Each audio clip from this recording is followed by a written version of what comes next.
Evening ஸ்நாக்ஸ்க்கு நல்ல ஒரு ஹெல்த்தியான ரெசிபி தான் பார்க்க போகிறோம். பச்சை பயிறு சுண்டல் வாங்க எப்படி செய்கிறதுன்னு பார்க்கலாம். அதுக்கு ஒரு குக்கரில் 1 கப் தண்ணி சேர்த்துட்டு கூடவே இந்த பச்சை பயிரையும் சேர்த்துக்கலாம். இது குக் பண்ணுறதுக்கு ஒரு 10 to 15 மினிட்ஸ் முன்னாடி நல்லா இதை ஊற போட்டு எடுத்து வச்சுக்கோங்க. இதை நீங்கள் வறுத்து விட்டு கூட சேர்த்துக்கலாம், நல்ல வாசனையாக இருக்கும். இதை தேவையான அளவுக்கு இப்போ உப்பு சேர்த்துட்டு ஒரு 5லேருந்து 6 விசில் வரைக்கும் விட்டு எடுத்துருங்க.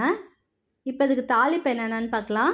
ஒரு பேனில் கொஞ்சம் ஆயில் சேர்த்துட்டு ஆயில் எல்லாம் சூடானதுக்கப்புறம் கூடவே கடுகு, சீரகம், கொஞ்சம் கருவேப்பிலை, 2 வெங்காயத்தை நல்லா சின்ன சின்னதாக சாப் பண்ணி சேர்த்துருக்கலாம். இப்போ காரத்துக்கு ஏற்ற மாதிரி காஞ்ச மிளகா, பச்சை மிளகா சேர்த்துட்டு நல்லா அதை வதக்கி விட்டுக்கோங்க. 1 2 வதக்கி விட்டால் போதும், ரொம்ப வதக்கணும்னு அவசியம் இல்லை.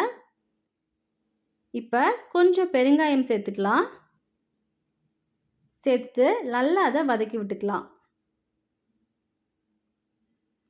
இப்போ இந்த ஸ்டேஜில் நம்ம வேக வச்சு எடுத்து வச்சுருக்க இந்த பச்சை பயிரை நம்ம இது கூட சேர்த்துட்டோம். சேர்த்து நல்லா அதை வதக்கி எடுத்துக்கோங்க. 1 2 நல்லா கிளறி விட்டால் போதும்.